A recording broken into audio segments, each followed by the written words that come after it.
Hello, people of the internet. Welcome back to the Advanced Kayak Angler with myself and your co-host, Kurt Smith. What's up, buddy?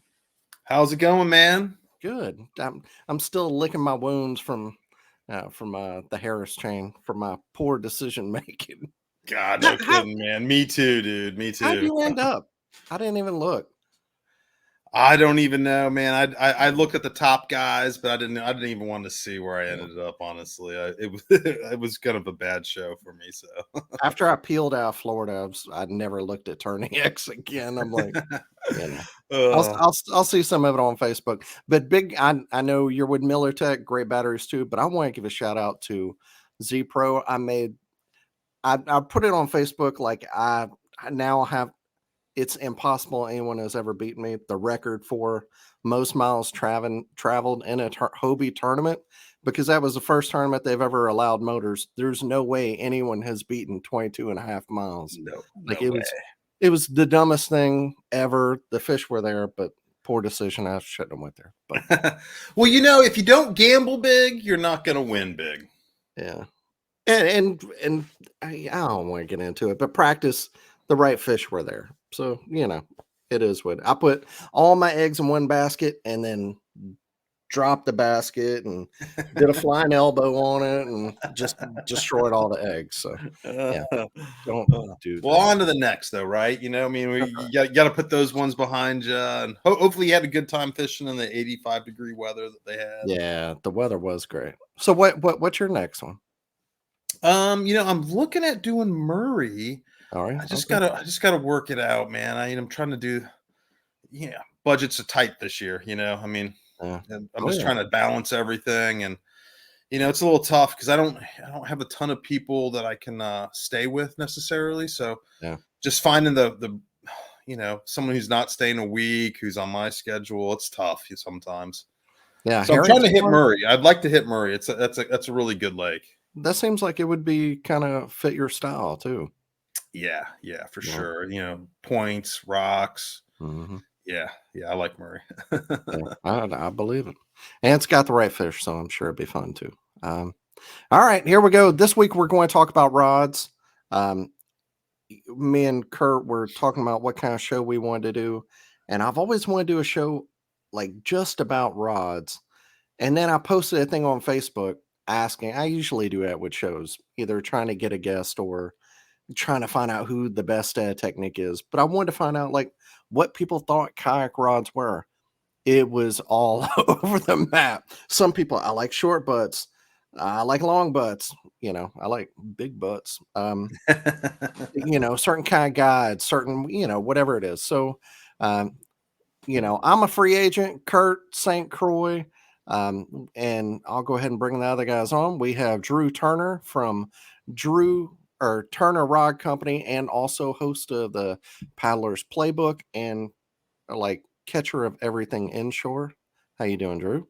I'm doing all right. I wouldn't say catcher of everything inshore. I catch redfish. I can't catch everything else on accident. If I'm catching a trout, it's on accident. I don't want to catch those slimy things. But a flounder, I'll go after some flounder. Oh yeah. But right. I'm glad to come on and talk about this. As soon as I saw your post on Facebook, I immediately sent you a message because I was like, man, he's fishing for something for a podcast episode. Let me talk to him and see what he wants to talk about, because I told you I had some very strong opinions, and we'll talk about it a little bit later, because I think that there are some rods that are marketed towards kayakers that shouldn't be in your kayak for different various reasons. And me being a rod builder, I'm going to come at it more of the perspective of components, grip types that are better for your kayak, just different things like that than more your technical stuff. Like you guys may be talking about different brands and everything. Man, I have not bought a rod in 6 years. Like everything I have is just stuff that I've built. So I have no idea what's even really out there. I just know what I'm doing, and it's been working, and they've been durable, and they're catching redfish down here on the Texas coast. Heck yeah. And last but not least, owner and manager, I'm not sure what the CEO of the new Adventure Kayak series, the former host of Hooked on Wild Waters, and on the Mount Rushmore of kayak fishing, Mr. Drew Gregory? What's up, bud? Not too much, guys. Just happy to be here talking a little kayak fishing. And yeah, I'm actually in a hotel. I'm away from the house and the crazy kids, so it's nice. Get a little peace and quiet here today on a little work trip. So I cannot complain, man. I'm going to get good sleep tonight. I know that much. That's right. So me and you have a kid about the same age. Yeah. And I know he was on Blippi before. What's the thing now? It's more Paw Patrol right now. And surprisingly, he gets stuck on things. I know your son probably does too, but it's it's the Grinch still from Christmas. He's still kind of on the Grinch. He loves that movie. Right. Still, so it's just crazy how they kind of go from one thing to the next. So and then the Wild Kratts. Have you seen the Wild Kratts yet? No. Oh, you got to look at the Wild Kratts. Oh, Wild Kratts on PBS. Yes.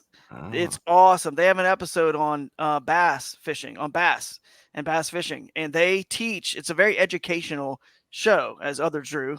Well, guess we're referring to you as Other Drew in the show here tonight. But it basically explains. I'm telling you, these guys know what they are talking about. It goes into like this tournament, and then it talks about how you don't fish in the spawning grounds. You can't do that. It's not good for the fry. They're going to get eaten by the bluegill. It's like crazy. They're teaching all this stuff. They teach about smallmouth and largemouth and what smallmouth habitat is and where they like to live and what a largemouth is and what the difference is. And it's all like really educational and it's entertaining. So Wild Kratts. And it's like that for everything they do, animals and everything they teach kids about. It's pretty cool. So yeah, I'm Kratts. I'm putting my kid on that. I've been through the Wild Kratts phase, and I'll guys, if you've seen the show, one of the premises, like if they touch the animal, they can get down and they become the animal and they get animal level. That's fine and dandy until you got 5 kids in the backyard acting like squirrels because they saw it on Wild Kratts. I'm just telling you, they're climbing on the fence, they're jumping on the roof. You got a bunch of 6-year-olds acting like squirrels because it will happen. That's funny. I like it. All right, so rods. Kurt, where do you want to start? Where do you start with rods? I don't even know.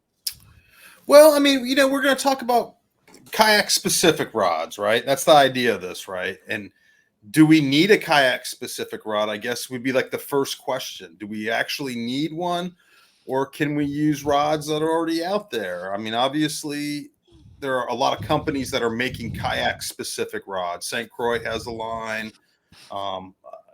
Almost everybody has a line, and a lot of times what they do is they just kind of shorten up the butt and they call it a kayak rod. And is that even necessary? Like you said, people are all over the place with that. And I know a lot of you guys know Tim Isaacs from doing the tournaments, and me and him differ greatly on what we like to carry for a kayak rod. Right? Like he has ones with a long butt, and he kind of tucks it up under his arm when he's setting the hook and stuff. That is not my style. My style is a much shorter butt where I can put both hands on it when I really go to set the hook real hard. So I guess that's the question, right? Do we need a kayak specific rod for kayak anglers? One of you guys want to chime in? One of the Drews? You go ahead, Drew. Kick it off, man. All right, so I don't think you need a kayak specific rod for kayak angling, but I think your rods need to have some features that are more geared towards kayak fishing. I don't think you need anything specific. There's just a whole bunch of features, and I'm sure we'll get a little bit more into it. But like I said, kind of in the intro, my whole reason I wanted to come on here is because I think there's some features on some stuff that is out there right now that it doesn't cross over into kayak fishing. The fishing from a kayak is a completely different experience. It's different than fishing on a bass boat. It's different than fishing on the bank. And I think there's things to take into consideration when you're doing that if you want longevity out of your equipment. Now, I will preface all this by saying I'm looking at this from a durability. A rod's going to last me 3-4 years or till I snap it on something, not it has a fault in it or the grip's tearing up and things like that. So to answer the initial question, yes, I don't think you need a kayak specific rod, but you need to take into account some things you need on a kayak compared to on a bass boat or on the bank and things like that. Yeah. I mean, I'll kind of tag along and kind of agree with you here on that. There's certain rods out there, certain line of rods from different brands that might have some features, like you're saying, Drew, that might fit a little bit better for the things we do. And for me in particular, the way I see it, we're fishing out of many boats these days. Most of us, I still prefer a light throw and go kayak that really is more the true sense of the, quote unquote kayak word. But what we're fishing out of, the majority of us, I mean, honestly, little boats. I don't know if there's that much, uniqueness and difference for a mini boat versus a bass boat. Not really. But for what I do, I can see there's lots of things, and it's kind of what Drew was touching on, the durability and stuff like that for going into wild places and in rivers and times where I might lose my rod or it falls over the side. You know what I mean? I do prefer a white rod or brighter rods. Don't always use them, but that has helped me find rods in the shallower backwaters and rivers and creeks that I fish. That's always helped me find rods when I've lost them, having that lighter color. And then also, again, and it's like I don't do all this stuff, but I probably should. But having a way to, on the rod butt and some other components, and again, Drew, you can touch on it better than I can, but any wraps, so those little things you can add on to the rod butt, anything that can help it float, for me, would be good, as long as it doesn't hinder, the performance. But in terms of the rod butt, man, I don't know if it's really too much different than just whatever you like to use is what you like to use, because I prefer a long rod butt because I stick it underneath my arm so I can hold my two hands here and I turn my body like a bass boat pro does, like on the bass boat. You twist your whole body, and that's more force than just if you had just using your arms. You see what I'm saying? Some people just hook set like this, and the fish is going to own them all the time. The barb's not getting in there. Well, I do that to have a good technique on that. So, I mean, that's just my preference. So some people, like Kurt say, with his life jacket or whatever, he's kind of figured out a way where the shorter butt is better. So a lot of this kind of is your preference and style of kayak fishing, because you could always get a life jacket that's an inflatable and you never have to worry about getting a shorter rod butt if you think it's affecting or interfering with your life jacket. So yeah, a lot of just different features and preferences that kind of are all based on the style of kayak fishing that you do. Yeah, well, and since you're talking about the butt section of it, the first thing I'll talk about, like from a builder standpoint and stuff, and things that I think should be in a kayak rod, it should be a one-piece butt, whether it's a split grip, whether it's a long one. And what I mean by that, like there shouldn't be a cap that's on the bottom of the rod, because 99% of the time it's going to get wet. If it's a two-piece, that means it had to be glued. So you're going to have moisture in there. It's going to be wet. It's going to deteriorate over time, the glue. And sooner or later, you're going to pull that rod out of the rod holder. That little bit of the butt is going to catch on something, and then you're going to have that piece come off. So if you're looking for something, whether it's a full or a split grip, I would make sure that it's some type of one piece butt that's on that rod, just so you're not losing the little cap off of that, a year down the road, because it's going in and out of the rod holder so much. Yeah. It's so funny you mentioned that. I was just down at my friend's house, John Graves in Florida, and he's working for Mudhole now. Yep. Selling stuff, and we were talking, we're in his garage, hanging out. He was having a beer, I was having a Coke, and just kind of talking about rods, right? Because that's what he's doing. And that exact topic came up, and that's exactly what I told him. I was just like, I don't like any rods that have a cap on the end, because they either come off or your rod slides. And it was just like one of those things that, because we're, kayaks, we're a little bit harder on stuff. Our stuff gets wetter. We're just, I don't want to say we abuse things, because we're not abusing them. We're using them. Well, Drew, maybe you're abusing them, man. I try not to abuse my stuff. But it's funny that you as a rod builder, because I'm not a rod builder. I'm just starting to tinker with it a little bit. But I've been very particular about that over the years of I do have a couple rods with caps on them, but when generally speaking, if I'm looking at a rod, that's one of the things I'm paying attention to. I mean, and even me, like if I want it to look cool, I'll put a cap on there and it'll look cool. But then a year later, I'm gluing the cap back on. I wouldn't Yeah. do that for my customer that I know is rough on their gear. And it's funny, y'all are talking about being rough on it. Sometimes when a customer is like, "Hey, I want this," I'm like, "Send me a picture of a few of your current setups." And it's not because I want to see what they're using. I want to see how well they take care of it. I want to see how beat up their stuff is, because I'm not gonna put a $400 blank in the hands of somebody that I know is just throwing it in the back of the truck. Like I'm gonna use a more durable blank and give them a little less of a price on it, because I don't want it to fail while they're out on the water because they threw it in the back of the truck and got a little nick in it because they're using a higher graphite blank. So Yeah. durability is the biggest thing that I would look for. Dan, you look like you wanted to ask a question before we got rolling about butts there. Sorry. Oh no, I love talking about butts. Like I'm the same way. I've never found a kayak specific rod that I've been really into, but there are a lot of things that I personally look for in a rod over time, and we'll go through it. But I've never even thought about the butt of a rod though. I mean, Yeah. But I how mean, many times have you cussed one because it hit the rod holder, like the bottom of it got caught 3 or 4 times yeah. whenever you're trying to get it out of there? I mean, unless you're using a Zuka tube or something to get it out, or you're using the AR tube from Yak Attack to get it out of there, where it's just flat all the way down, you don't have to worry about it. But still, if you're using any kind of open rod holder, the butt is gonna get caught if you're using a split grip. It's Yeah. gonna happen. Hit it a few Yeah. times. I don't use those, but I am rough enough on my stuff to where it will come off. The butt will come off if over time when they get wet, like you're saying, for sure. Another thing I was gonna mention and point out was another reason, by the way, I use the longer butt rod. It's actually because if you're on the Susquehanna River, for example, and I choose to use sometimes, and we'll talk about this later, Dan. I know you want to get into my systems, but if I'm throwing a 7'6" rod, chunking a topwater bait wake across the river, because I chose a longer rod for that particular day and that bait to make long casts in a fishery that you need long casts. The longer rod butt to me just helps me grab and have more leverage with the, you know what I mean? Like Get more like whip that, on it. get more whip in that longer, so that's just, again, it's my personal preference in style. And what I come at this from exactly what you guys are saying. It's totally a durability standpoint.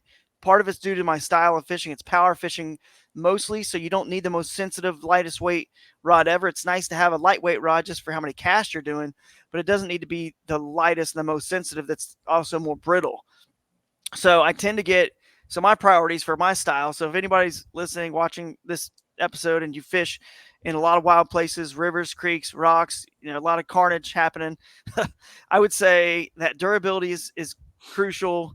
I prefer guides without, ceramic inserts, even because I use straight braid anyway. That's one less component. So to me, it's all about these little pieces that do fail and break. So the less of those I can have on it, the better.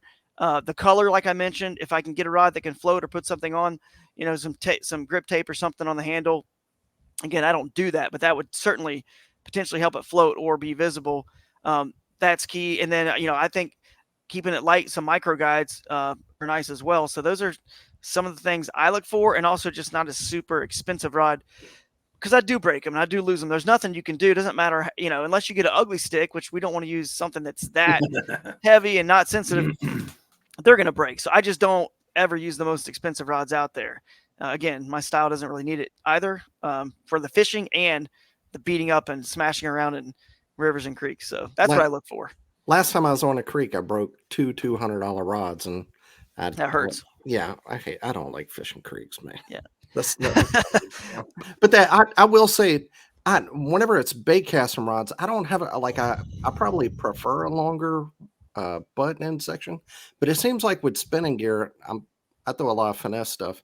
I have a real problem with the length of the butt on spinning gear. Maybe it's just how I hold it. Like that is the only place where I would like a shorter butt, but I've tried cutting it off, but Yeah. then the balance is wrong, and like it looked pretty crappy because I'm not a rod builder. I like glued on this butt end onto this rod. It was awful. I sold it. I like gave it away.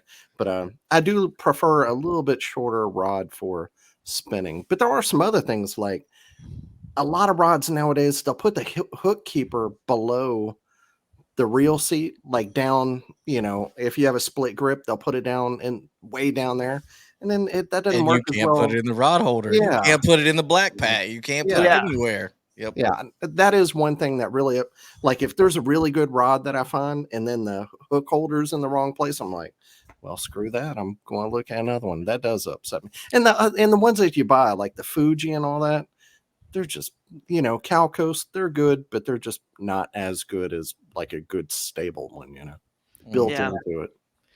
Yeah, I will say this though too. I do appreciate and respect any organization, company, whatever, manufacturer, I guess is the proper term, that is building a rod specifically for kayak anglers, marketing to kayak anglers, even using kayak anglers as a resource too, because at least they're showing that they care about our market. So whether or not it's one that we prefer, would use, they are at least caring and investing time and money into something that a lot of, kayak anglers may love.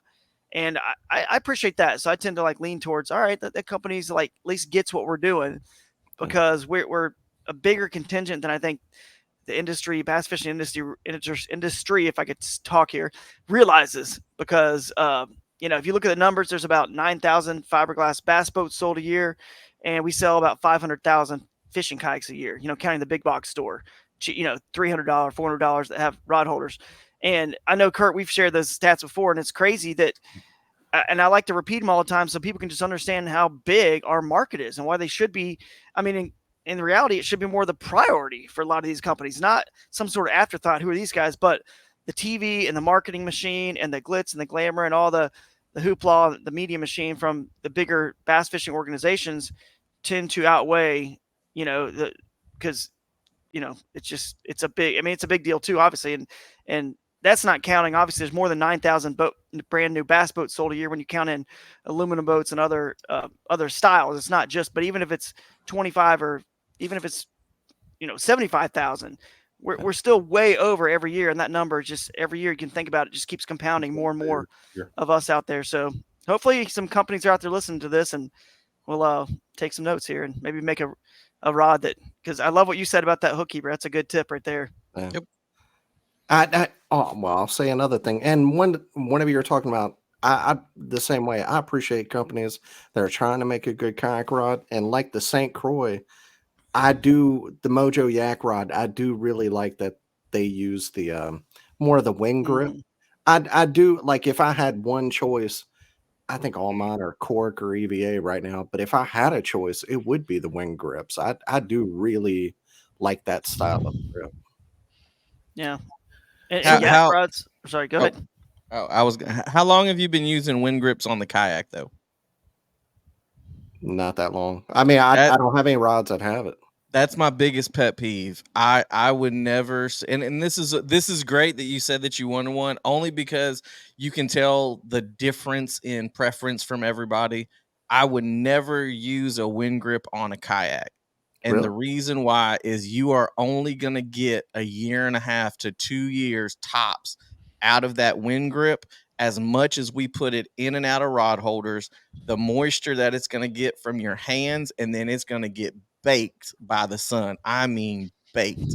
I will not even build a rod for a guy if he wants wind grips and he's a kayak fisherman, because I don't want it coming back to me in 1.5 years and he's like, hey, my grip is coming apart. Like, it's faded, everything's coming apart. And I know there's been some advancements in technology, and I've bought some and built some for myself, and they just do not hold up to the elements as far as being out in the sun, having moisture on them, the rubbing whenever you put them in and out of a rod holder, or in and out of your crate, being down on the deck whenever you're getting mud and everything in there. Like, that is I do not like wind grips for a kayak angler at all. And when I see some companies that are their whole line is nothing but full length wind grips, that is like a warranty nightmare. That's going to happen to them in 2 years. It's just going to happen. You were talking about the EVA. To me, and it's not the greatest thing in the world. Like it's not flashy. People aren't like, ooh, EVA grips. That's what I need. That is the most durable for me as a builder for a kayak rod. I love the EVA foam. It doesn't hold moisture. It's durable, taking it in and out. The only time you're really going to screw up EVA is if you run a hook across it, or you like to bite your rod as you're doing something and you just put your rod in your mouth like some wade fisherman and stuff. That's the only time you're really going to mess up that EVA. Now, I was going to say, did somebody ever try to warranty a rod? Like, so I was there on the beach and I was chewing on my rod, and no. Nobody's ever done it, but I'll tell you a little quick tip. If you ever do that and you get a little indentation from something, take you a heat gun and hit it with the heat gun real quick, and it'll puff out as much as it can. Just hit it with the heat gun and it'll come back to form. Um, my second least favorite, and a lot of guys really love it, are the carbon fiber grips. They're super light sensitive. But to me, if you get just a little bit of dirt on those carbon fiber grips, they feel grainy. If you're paddling, you get a little bit of dirt on your hands, you're grabbing that carbon fiber, you're going, even if you've been going all day, it still just feels a little bit grainy by the end of the day, no matter how much you wash your hands or wash it off. The carbon fiber grips to me do the same thing. So cork and EVA, if I was going to start just make kayak rods, they would be cork, EVA, that's it. The cork is, I mean, it's still durable as the EVA, but over time you're going to get discoloration and stuff like that. On the EVA, I got some, man, they look just as good as they ever did. And if I get a little scratch on it, just take a little sandpaper and get it off of there. But I don't suggest wind grip for anybody doing kayaks. You guys can go buy one if you want because you like the way it feels, and in 2 years, let me know how that grip looks. For people that don't know, by the way, can you explain wind grips? It's WINN, and explain what that is, because I'm sure a lot of people have never heard of that. They're watching the show or listening, and you might be able to help them out and understand what that is. Yeah, so it came from golf. So wind grips used to be on golf clubs, they used to be on tennis rackets and things like that. And it's not plastic, it's not leather, it's a rubber, it's a tacky kind of rubber material, and then it has a softer foam underneath, and that softer foam is it's actually, because it's softer and it's squishier, if you get any moisture in there, it stays a little bit longer. It's not the same density as the EVA grips that we're used to.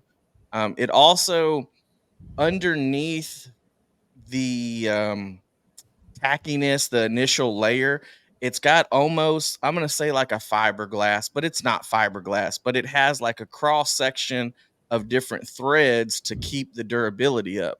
And you'll know whenever that first top section of tackiness goes away, you'll start seeing almost like threads and patterns going through there, and it'll start to kind of look like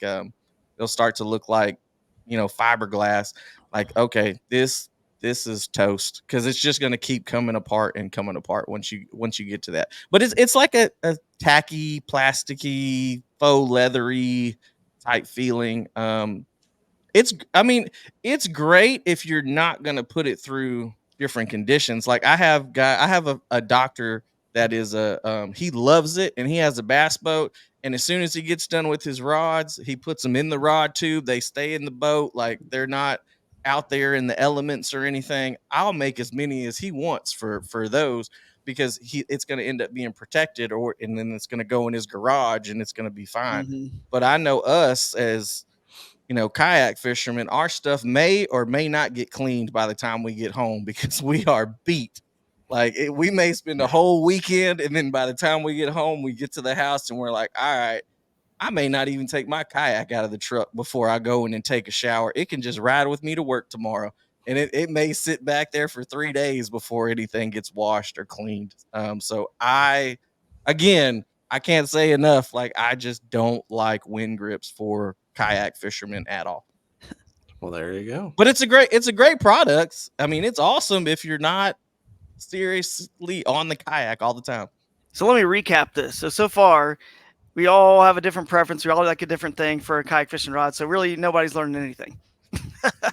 Well, I think people are learning something here. I think people are learning that they can have their own preferences, That's right? Yeah. You know, you can have your own style and bring it to kayak fishing. There's no one right kayak rod. That's right. You know, there's a lot of stuff out there, right? Yep. There's no perfect kayak for everybody, so there's no perfect kayak rod. Well, I was wanting to get a rod with wing grips. Now I won't. I'm glad he's I will say that like speaking to the manufacturer earlier, the yak rods thing, I did see they have that little thing at the bottom on the butt that's a loop that can tether your rods. To me, I don't use it. I would never want any more lines and cables, you know, all over my kayak. That's the last thing I want. But for a lot of beginners or for people that, you know, really they can't afford to just lose a rod, you know what I mean, or break rods. I mean, I can't either, but I do, and it's usually at the expense of like, all right, well, I just was going too fast trying to win a tournament or something and just being, you know, careless. But anyway, that is a cool little thing to have on there for a beginner, especially someone who stays seated. You know what I mean? If you stand, that becomes a little, you know, quirky. But again, it's just something that because it's there, it doesn't like bother or affect the performance if you don't use it. So the fact that they put it, you know, again, like kudos to the companies that are doing those little things that at least say, hey, of course, their whole branding and marketing is yak rods, but still, you know, at least shout out to a company that specifically is working on stuff like that for the kayak anglers. But they have wing grips though. Dun dun dun. I don't know. Yeah, do they? I don't know what they got. Look, we bring a real podcaster onto the show to bring the sound effects. Thank you. Well, here's something for everybody to learn, since we were talking about not learning anything. If you're going to leash your rods on your boat, make sure you have a knife on your life vest. Make sure it happens, because when it does fall in and then you go, you know, reaching over to try to get it, and then you go in and then you may have a hook in you and you're wrapped around the leash for the rod that you're trying to get, like you need something to quickly cut that off. I've seen that happen in the surf before, and it is nasty. A guy had a jig stuck in his back. He was wrapped around his own rope, and he couldn't get back in his kayak because he had the jig in his back. It was wrapped around, it was tight, and his leg was wrapped around the leash, and he couldn't get the leash under. He couldn't get out from under the leash because he couldn't move because he had a jig stuck in him. But we came over there and we cut his leash and got him out. But I mean, it happens. So just put a knife on your kayak if you're going to draw your rods. You'll thank me one day. No, for sure. Now I wanted to touch on base. Like we were talking about the rods, and then we were saying about how we don't necessarily need the most expensive rods or blanks, or let's say even eyelets on there, because that stuff gets really fragile, right? Because you can get the carbon fiber eyelets, and those, if anybody's had those, which I have, and I've come to regret it now in a kayak, because I have one rod that has them, and that has to be a Princess, right? I have to like treat, it's like I don't even put a rod next to it in my crate. I like keep it separated. It's a total Princess rod, you know, and it's super sensitive and super light, but I rarely take it out in the water with me because it's the Princess rod. And I want, and I think Drew, both of you Drews had touched on that. And I find that I don't, you know, I'm a guy who likes really sensitive rods. I'm a finesse fisherman. So the lightest, most sensitive rod is what I want. But in a kayak, it ends up not being what I want. I end up going like 2 or 3 levels down from the top end rods, because I want the titanium eyelets. I want a rod that has a little bit more graphite in the tip. So when I go back and I hit my other rods, I'm not wrecking my rod. So that's something I think a lot of people can take away, whether you like long butts or short butts or wind grips or not. You know, in the kayak world, maybe not getting the $1,000 rod is a good idea. You know, I mean, be real about it, because even the lesser expensive rods are very high performance. I tell you, the one thing I look for most in a rod, and this is coming from finesse guy though, right? I'm not like Drew. I'm not a power fisherman. Even in my lighter weight rods, I like the bottom part of the backbone to be really strong, right? Like even though it's a medium light rod and I want that tip and halfway through the rod to really bend down if there's something on there, I still want enough backbone in there. So, because in a kayak, you can't take a step back, right? We all can't take a step back. When we set that hook, that's all we have. It's that first initial hook set. We can't keep putting pressure on it like you can in a motorboat. So for me as a finesse guy, even the lighter weight rods, I want that backbone to still be in there enough that when I really dig into it, I can set that hook on them. You know, and I fish a little different. I fish a little bit lighter weight rods than I probably should most of the time. No, Fishing it's there's nothing. Yeah, there's Kurt. I mean, coming from a redfish guy, like I think most bass fishermen are fishing way too heavy of an action for what they're actually doing. But that's just that again, that's personal opinion. I like to fish lighter. You're in a kayak, you have the advantage of the kayak to the kayak will move if the fish is big enough. I've seen it happen. Yeah. I've had it happen to me. You have the advantage of the kayak. Use your advantages. You do not have to hoss these fish in. You can use a lighter action. But there were like whenever you said the backbone a little, about halfway through your rod, what you're talking about is it's kind of the action of the rod. One of the things that I wanted to talk about was for me, I don't want an extra fast. I barely want a fast in a kayak. I really suggest that most guys use like a mod fast if they can get away with it. I know there's some techniques where you need a fast, but I would never use an extra fast in a kayak just because the angles that you have to land the fish just to get them in the net. If you're using a fast tip, or sorry, if you're using an extra fast, you can snap that thing just like that if you're not netting it correctly or your arms just aren't long enough to get a good angle. I would always suggest a mod fast if you're just going for like an all around rod and you want to spend, $200 on one. Get you a mod fast. Don't do a fast or an extra fast only because we cannot get those same angles as boat guys do right before they land a fish. You hardly see anybody laying on the deck of a kayak with their rod out in front of them straight so they can get a good angle to get the fish in. If you're nimble enough, you may be able to get down on one knee and do it. But most of the time when you're landing a fish, you need to have a nice parabolic bend in there. You need to have a mod fast bend. It needs to be bending about halfway through in order for you to get what you want out of that rod and not have it snapped from a 3-pound fish or a 4-pound fish. And then you're mad at the rod manufacturer, like, man, this is crap. Well, you're using an extra fast and you're high sticking a 4-pound bass. That's what's going to happen. Yeah, that's true.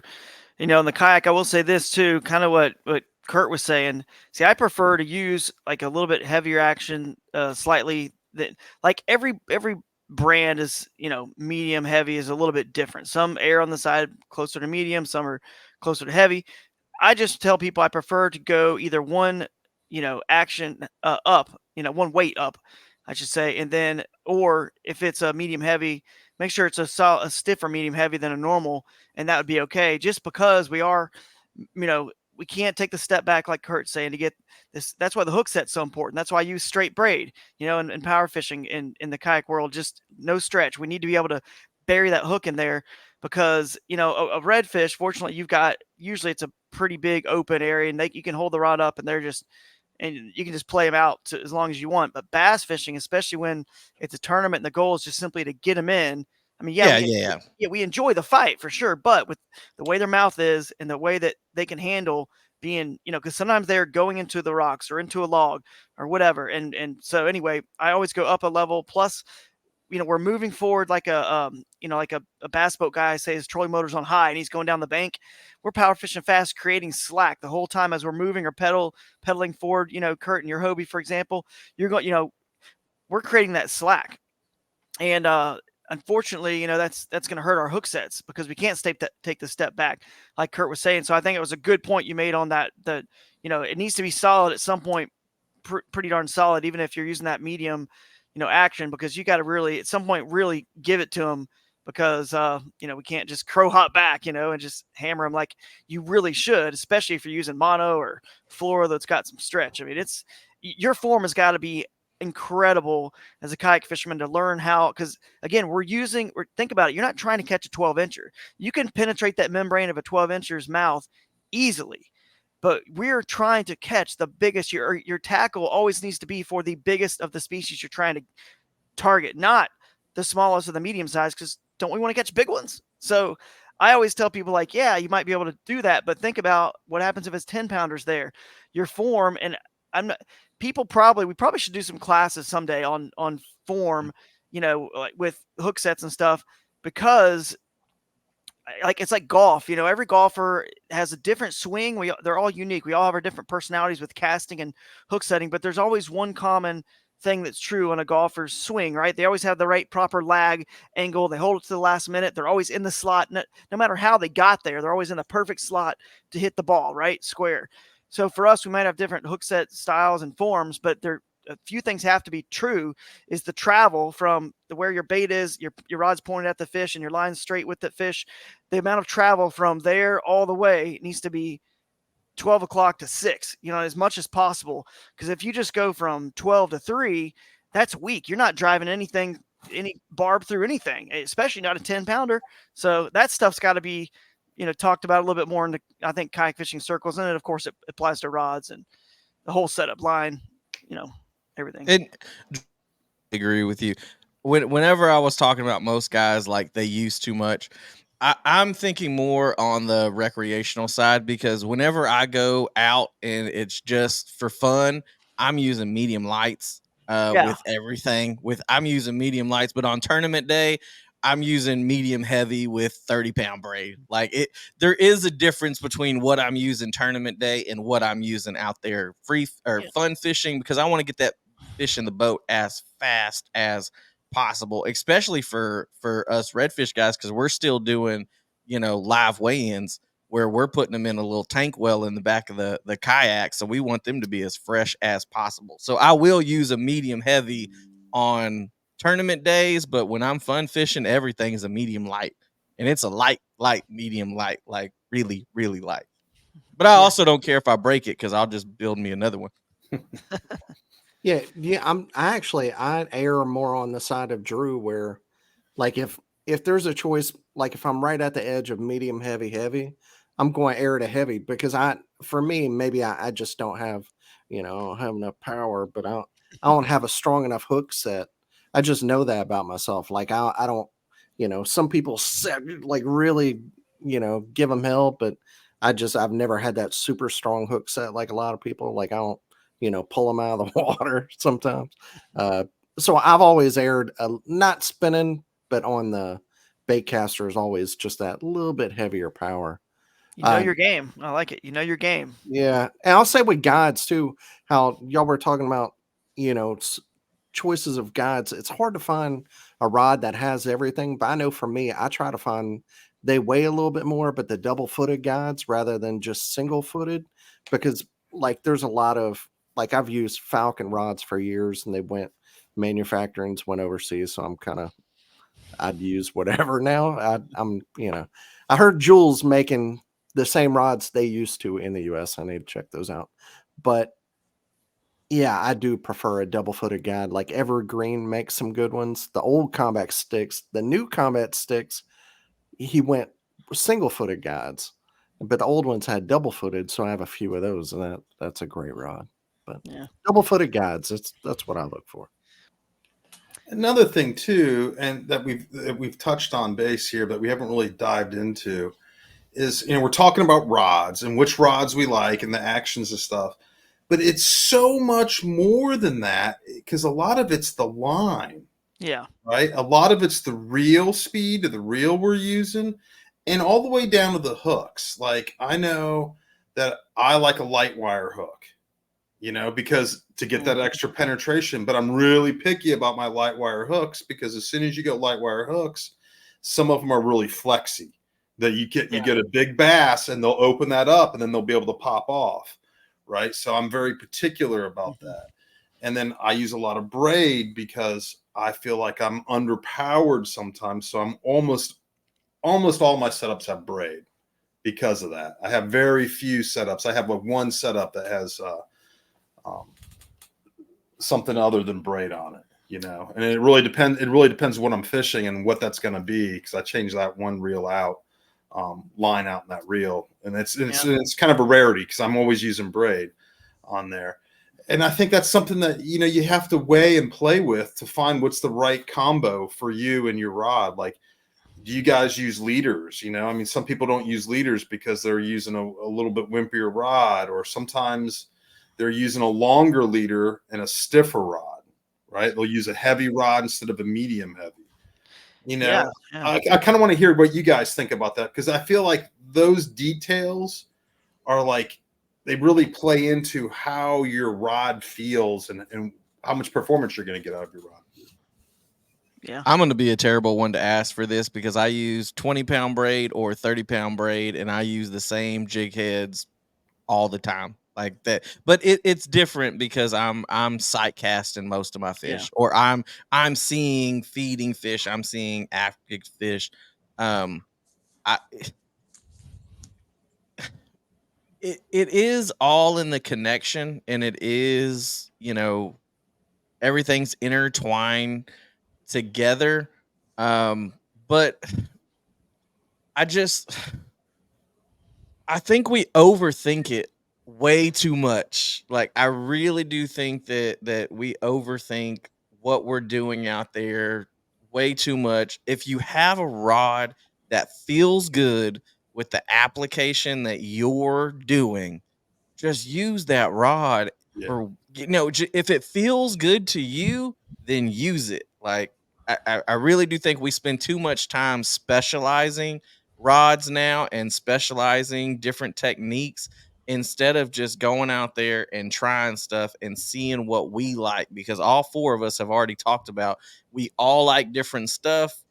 I mean, except for Drew, I do like the micro guides, and I want to get back into that once we get back, and I'm not just randomly talking because I don't have anything else to say about line and stuff, because I use the same stuff over and over and over. But I Yeah. want to get back. I want to Yeah. get back to micro Micro guides when guides. Drew's done.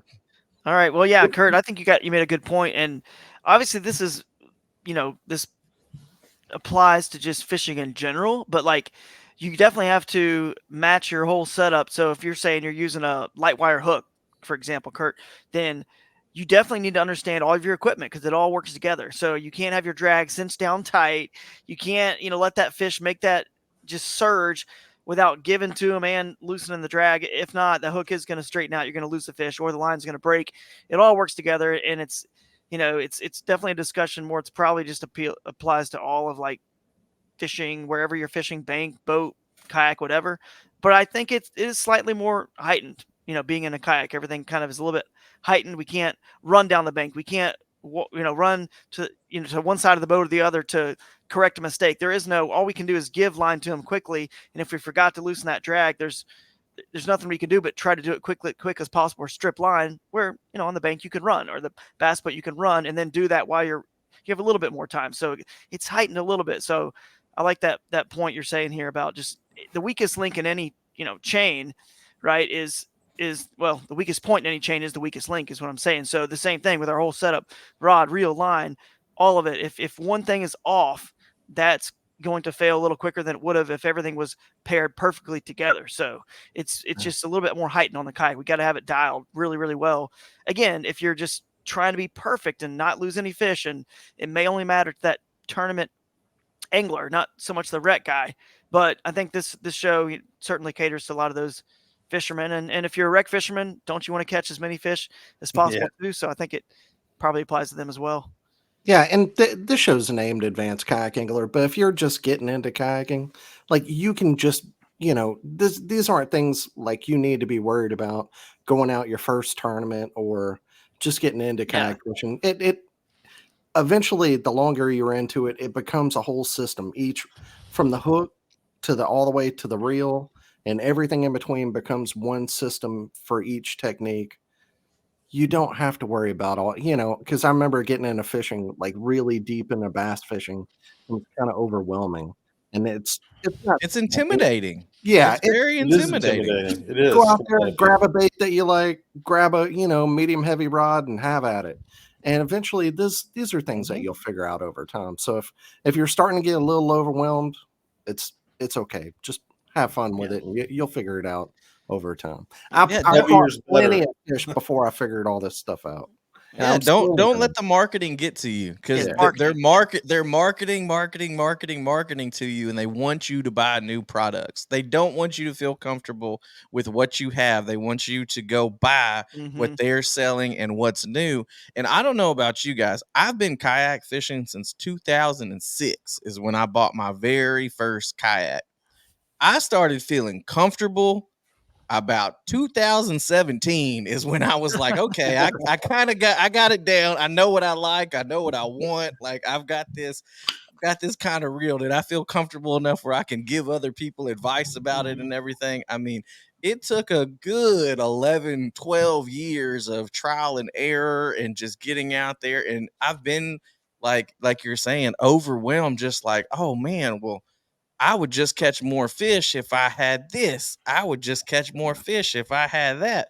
Well, I wasn't catching fish because I didn't know where the fish were. That was the big thing. Like I didn't know how to pattern the fish or, where to find the fish. It wasn't my equipment. It wasn't my tackle. It wasn't because I wasn't using the right baits. I just didn't know enough about finding where the fish are. And I think people start to get overwhelmed because we're so used to finding something quick that's going to fix our problem. And sometimes it could be, man, if I learn to throw the drop shot, I'll be great. Well, it doesn't matter if you're throwing a drop shot and there ain't no fish. Like it doesn't matter at all. So Exactly. don't freak out and spend all your time thinking too much about tackle and rods and baits and line. Don't be overwhelmed by it, because that's probably not why you're not catching fish. And Drew Gregory, I don't want to miss this because I know we're getting towards the end of the podcast. Can you kind of we've talked about this before, that I wanted to have a show about it. Can you kind of talk about your whole rod and reel selection and how you fish? Because you have the most specific, different, and hey, if y'all aren't on the Bash University, go check out Drew's. All your videos on Bash University were awesome, and if that's a great place to learn. But your videos were especially good. But talk about your whole setup and your whole philosophy. Yeah, thanks, man. I don't even remember what I said on Bass University, but I'm glad that it was You good get some and you juice learned out something. now. Good. Yeah. All right. Awesome, man. Yeah. So I have an interesting theory on this, and it's a little different. I think actually Rick Clunn does the same thing, from what I remember, or similar. But I grab different rods. I'm sponsored, whatever. Fortunately, have lots of rods, so I've got different lengths: 6'7", 7'1", 7'3", 7'6". All in medium heavy. I got it all sitting there. And typically with what I do with river fishing, I'm fishing in my crescent shoal, usually in like a river or creek or backwater and somewhere like that. And every place is different. I might find a place in a tournament that's a very narrow, teeny creek with trees all around me and very tight casting quarters. And what I choose to do is grab, again, most all the baits I throw. There are a couple exceptions. I'll explain those, but most all of them are power fishing baits that you would throw on a medium heavy action setup with 30-pound braid and straight braid, just straight to the bait. And it doesn't really matter which rod I pick up. It's the same setup, and I could throw a spinner bait, a buzz bait, a chatter bait, a swim bait, all the above on it, like no problem. I don't throw a lot of treble hook baits, just so everyone knows. I don't. I like single hook baits because they tend to hook the fish, and the fish gets in the boat more often. And it's just a little bit, just suits my style, right? So essentially what I do is, if I'm in a tight creek like that, I'll grab that day for that tournament. It's all like 3, 4, 6'7", and that's it. And that helps me get the cast when I pick one up to the other one. It's like switching from a 3-iron to a 9-iron in golf. That's a big difference in length, and the way you have to swing it, the swing plan, it all changes. I want it to be the same. Have you ever noticed you switch to a longer rod or a shorter rod or a different action rod, and next thing you know, your first cast is way off target, and then you're hung up in the bushes, and now you've wasted time, you've missed your chance. So I like to keep them all the same for that reason. And if I'm in I think my most common length is 7'1", if you're in like a medium size river, lake, you don't creek that you don't need a super long cast for, and there's not a ton of overhanging branches, but every once in a while you get near the bank and you do have some tight quarters cast to make. So then I'm using 7-foot-1s that day. And then the next time it could be in a wider Susquehanna River situation or big wide fishery. I need long bombing casts, and they're all 7-foot-6s. So I kind of keep it consistent like that just for the accuracy and the feel.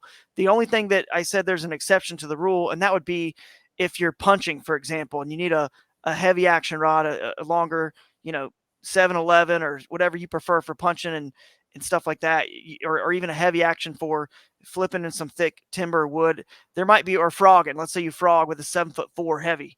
So that situation, there are certain techniques that you can't just continue to use that exact same, length, action, everything identical.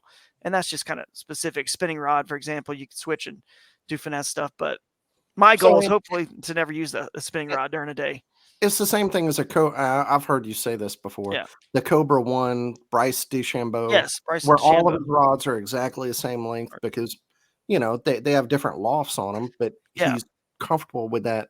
Like he's not changing the length every time, so he feels like his swing stays the same. Yeah. Yeah, no matter what iron he's hitting. Yeah, it's true. I mean, it makes sense. Like logically, it just makes sense. I mean, but I don't know. Like I don't know if more people are adopting that concept or not, but it seems to work for me. And again, I think this whole show's pretty much been about, you got to figure it out. And if it works for you, then you can't argue with the results, and so, yeah. See, I'm a little different than Drew on that, man. I get really specific about my rod lengths, what I like to use with certain baits.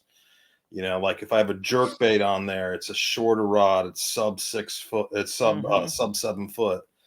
If I'm throwing a jig, it's just over 7 foot. So I'm a little different than you. And again, just like you said, we all kind of find what works for us. And I guess, that's going to be like the theme of this show, man, is like what works for you, and it's going to be one of those things that if someone's new listening to this, you're just going to have to experiment a little bit because I'd throw a shorter rod. World out there. Yeah, I'd throw a 6-foot-7 or 7-1 for a jerk bait, but it's just like I don't throw jerk baits. That's what I'm saying. Like my style, rivers and creeks, it's all matching my style of fishing and where I fish. It just the whole setup matches that. If I were to go into clear water lakes, you know what I mean? Like wherever, then I would just in a jerk bait's a good bait. Let's say Lake Lanier or Lewis Smith Lake or whatever. Then that would certainly be, I think that'd be a perfect choice because then your rod's not, when you're doing the twitching, with your wrist down, it's not hitting your kayak, So that actually is the last point I forgot to bring up earlier. And it was why I was kind of mentioning the Crescent Shoaly, because the Crescent Shoaly for me, I mean, again, I designed it and kind of like, did it this way intentionally, but I think it helps everybody that the rods that are 7-1, 7-foot-3, they lay in the rod stagers on the front and they only go over the tip of the kayak by just an inch or two. So your baits are hanging right there. There's not a lot of rods sticking out so that when you hit trees and stuff, it doesn't smash and doesn't break them. There's not enough for it to break. But if it was laying on the kayak, then the problem is your baits sometimes can get snagged on bungee and things that are on the front sometimes, and it just kind of doesn't work there. So what I was going to suggest, if you don't have a kayak that has is the exact perfect length where your typical rods that you like to use are just barely hanging over, you could still use like Yak Attack roto grips and put them up there, or the Bullwinkle or something where they're staged up there and kind of out of the way. But it is kind of nice when I smash into stuff now with that perfect length of that kayak. It doesn't, like, nothing really breaks anymore like it used to if I had a shorter kayak or didn't have the rod stagers at the right position on that kayak. So I'm glad you said that, because that was one of the things I wanted to just touch on briefly when you're talking about the micro guides. Yes. If you're using a horizontal rod storage and you're using larger, taller guides, I don't know how it happens. You may not even put them in the same tube and they're going to get caught up with each other. Somehow, some way, your two rods are going to get caught up whenever you put them in or you pull them out. If you're using the micro guides, I have found that happens way, way, way less, because your line is so much closer to the rod and you're not really get Mm-hmm. under. You're not able to get under the line with another rod or anything like that. And plus with the micro guides, I think it actually, I feel more connected to the structure, to the bottom. I feel like I can feel a better bite with the micro guides compared to the larger guys because it's it's it's closer to the blank. It doesn't have to travel as far, and that's just kind of physics. Like you feel it through the line first, and then it goes through the rods. If you have Mm-hmm. less travel between your guide, it's going to get to you faster. Now, whether humans can tell if it's fast, I don't know, but I sure feels better. Maybe I'm just feeling more vibrations. I don't know, but I really like the micro guides for those reasons. And then you guys were just talking about you like the seven, depending on what the conditions are, on what you use. Kurt was talking about depending on what bait he's throwing. For me, just another point of view to throw in there, I choose my links depending on how accurate I need to be. Yeah. If I'm throwing a popping cork that I ain't got to be accurate at all, and I just need to chunk that sucker out there, I'm throwing a 7'6". If I know I'm gonna be in tight quarters in the back of a marsh and I'm flipping to a redfish that's tailing in front of me, I'm using a 6'6" Yep. because I can be more accurate with that 6'6" than I can the 7'6". Now the sweet spot all around for me is a 7-footer. If Yeah. I'll have 2 7-footers, a 7'6", and then a 6'6" on tournament day, just so I have everything there. But I'm more concerned with how accurate my cast is, depending on what length of rod I'm going to use. Yeah, I'm actually glad you said that because if you go back and watch the video that Jeff Little filmed when I was fishing the was it the Bassmaster Kayak Series on the Susky last Mhm. year, this is actually funny. That's why I say like my rule isn't like a hard and fast. You got to do that every time. And I made a mistake that I actually brought out the 7'6" that day, and I think it might even be in his edit, or maybe not. But I ended up finding fish more on the bank, and the water was up a little bit, and it was kind of like I needed those accurate casts. And it was actually my off bank, so it wasn't my power fishing bank. I'm left-handed, so I prefer to fish where the bank's on my right hand side, so I can skip cast and roll cast better, left-handed. And unfortunately, I was the way I was going upstream, I needed to fish the left-hand side, and it's the backhand casts aren't quite as easy, to get skipping underneath there, especially when you got a kayak in the way when you're trying to flip that way. And I was seated in the torpedo, so I couldn't stand at that point. So anyway, I said to Jeff, I said, man, I really wish I would have brought like one 7'1" that day, just for like those specific casts on the bank. But I didn't think that was going to be the deal, and it turns out. So just last good point here. Like Hobies are great, like they have a lot of storage. I know so many other of the kayaks these days have a lot of good internal storage or rod storage that's not what I was referring to earlier, which was more rod staging for like quick putting down and casting. Mhm. The actual like tubes and the storage or the rod holders, or the people use a crate, a black pack or whatever they use back there with them sticking up. But bring extras. The Shoaly, we've got, I've got rod storage inside the front hatch with some tubes there. So bring, and I do this all the time, bring an extra, even if you don't think you're going to use it. Conditions change during the day. So bring a couple extra things with you that's stored in internally or stored out of the way that you don't think you're going to need, because trust me, it'll save you for those days that you actually end up needing that technique or tactic you didn't think you needed. Yeah. And especially the way you fish, because you can just move a reel to a different rod because you're using the same braid, probably the same speed, and just everything's so interchangeable with your system. Yeah, which is why I pretty much need to bring something that's not part of the system, like just in case, like that extra spinning rod that I should put in there, because if the fishing gets tough or whatever, the water gets super clear and they're just not reacting to the stuff I'm trying to throw them, or this accuracy thing that I should have had a shorter little rod, because I could have done this kind of cast instead of needing to back cast, and this side I could have like flipped underneath the trees that way. So I didn't. Turned out okay, still good finish, but who knows if that would have made a difference in again, the difference in winning is we fished a lot of high level tournaments, you guys know, and we've all had like our share of successes. So trust me, we know that the difference between winning and being second or third or top 10 is like so small. And I use this analogy on other podcasts in the past, so if you've heard it before, sorry, you'll hear it again. But at some point, Olympic swimmers realized if they shave the body hair on their entire body, they will gain a point whatever tenth or 2 seconds over the course of the whole race. And that's what it, when you're talking about this fishing as a sport, kayak fishing as a sport, that's what it comes down to. You got to keep picking up a tenth of a second here, a tenth of a second there with your rod, reel, line setup we talked about. So maybe you don't lose one because you have that all done properly. Maybe you gain another tenth of a second on, the kayak you're using or the motor or, all these little components. It adds up to you averaging another inch per tournament than you did the year before when you learn and get better. So yeah, it's advanced angler stuff here, guys. Advanced kayak angler. This is perfect way to wrap it up, I think. I'm shaving all the hair off my body. Be faster. You get a 0.1 mile an hour quicker. I will say there's one thing. There's one thing I've never understood, because a lot of people keep their rods up. Why more rod or any rod companies don't have like that?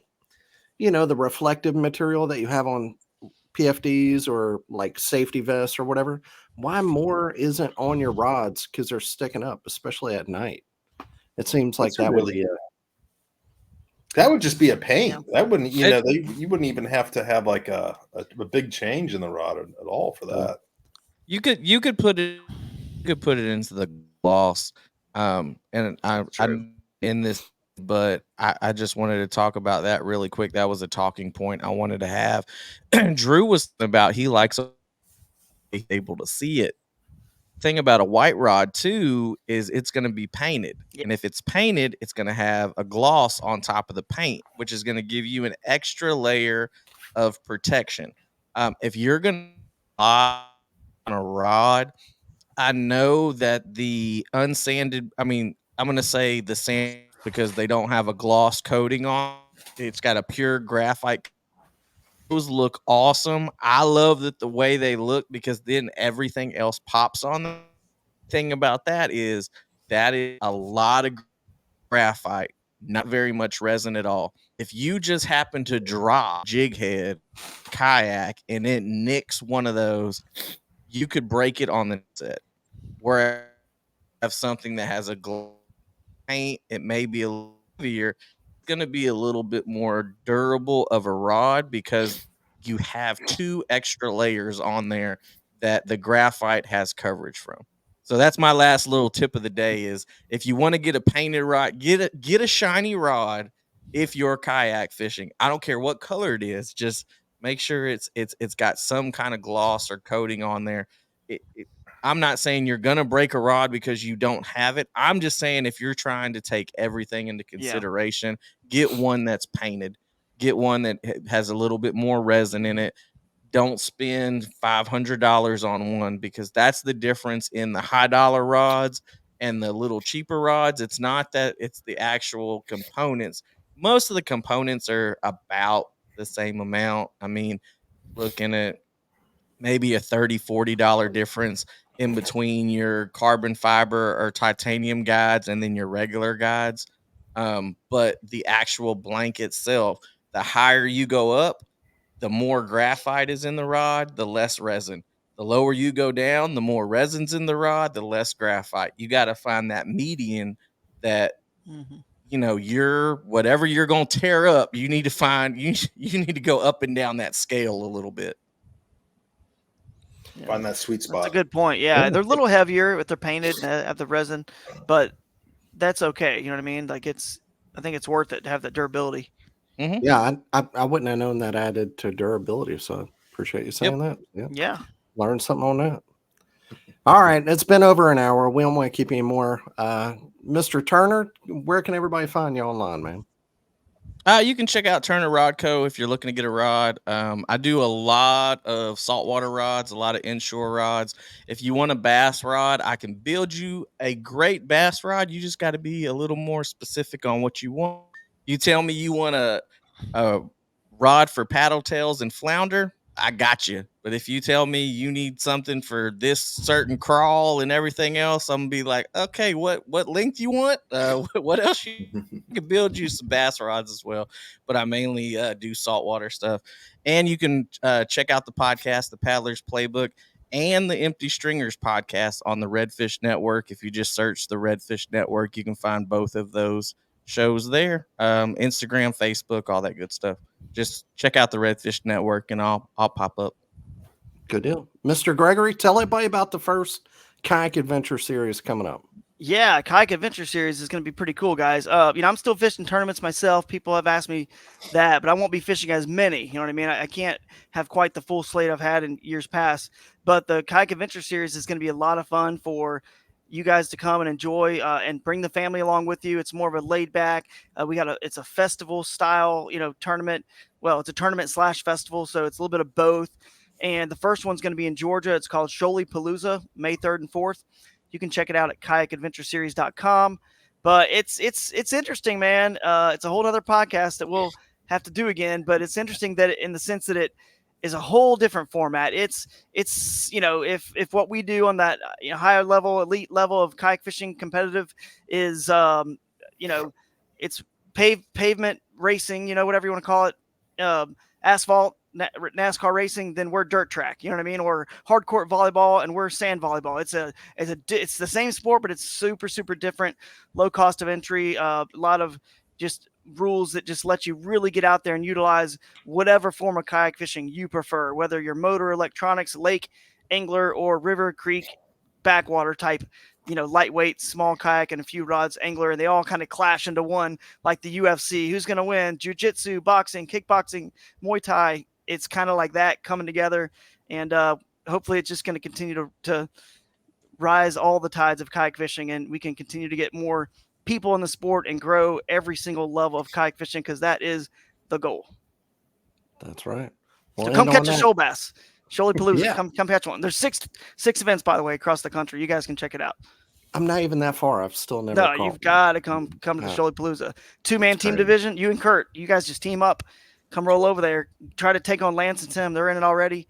It's going to be pretty wild. And headline sponsored by GoPro too. So I would grab Lance, but him and Tim are back together. Yeah, y'all better watch out. They're running it back. So yeah, we'll see. That's scary. It's going to be fun. All right. We appreciate y'all listening, and we'll see y'all again next week. Thanks. Thanks.